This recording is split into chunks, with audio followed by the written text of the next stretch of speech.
Okay. Hey there. Okay, so we have a scenario here. How many of us have taken a cookie from the cookie jar or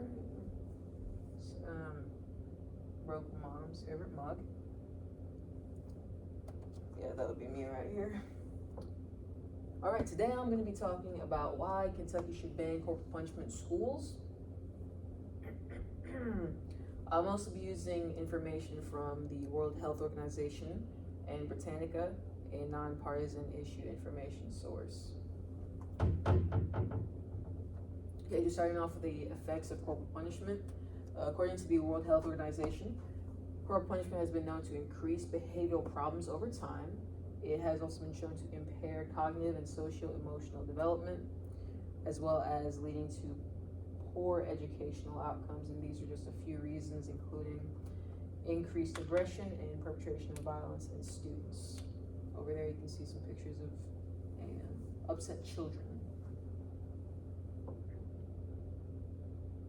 Okay, and one of the huge focuses here is, before we get to our next slide, the existence of Senate Bill 139 would remove the ability for teachers to harm their students through physical violence. And real quick, we're going to get into 8 simple steps on how to make this a bill that will become a law.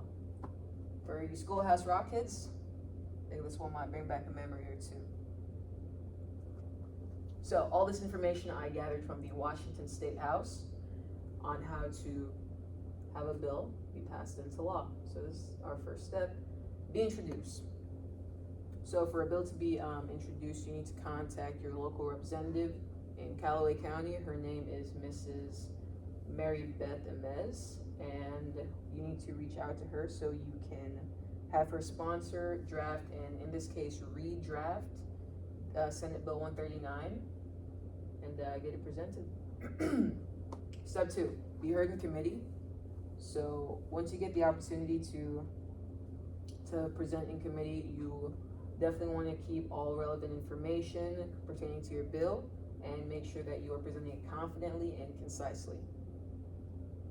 Step 3 is being voted out of committee. Right here, once you've been heard and have garnered enough support, this will then be put on the floor, and that will lead us into step 4.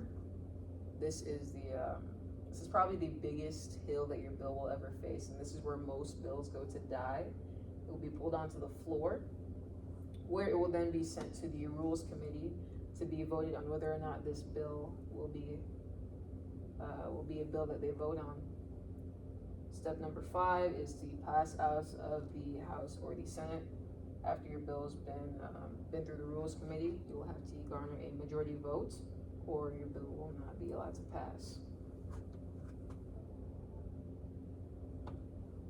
Step number 6, repeat steps 2 and 5 in the opposite house.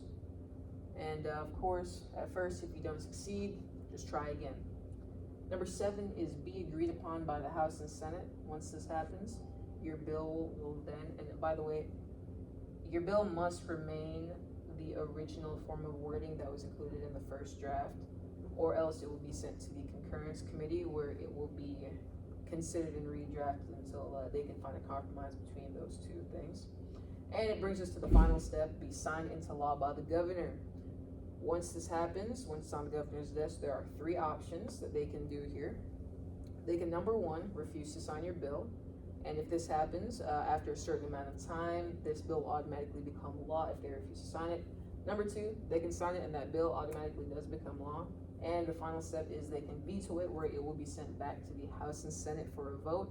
And if it receives a 2/3 majority vote in the House and the Senate, it will become law.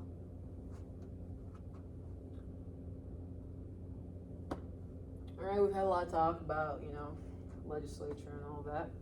So the final stretch here is just some counterpoints. Number one here would be, in terms of practicality, this is not as high on the list of dangers to Kentucky students as, some other more recent things. And once again, this bill has been sitting dead for about a year now. So chances are, if this bill gets blocked or vetoed again, it can be a very, very long, years-long struggle to actually get this bill passed. And here we have the fact that this bill does not protect children at home. Parents are still very much free to enact any form of the violence that they choose to on their children, as long as it's not in the presence of school. And just covering here. So what I'm urging you guys to do is, although the legislative process is both long and confusing, I really encourage you to reach out to your local to your local representatives to help pass this legislature. Please call Ms. Inez or email her to help gain some support for this bill, and also contact your local representative for a reintroduction of Senate Bill 139. Thank you all for coming to my presentation, and that will be the end. Here is my works cited. Thank you.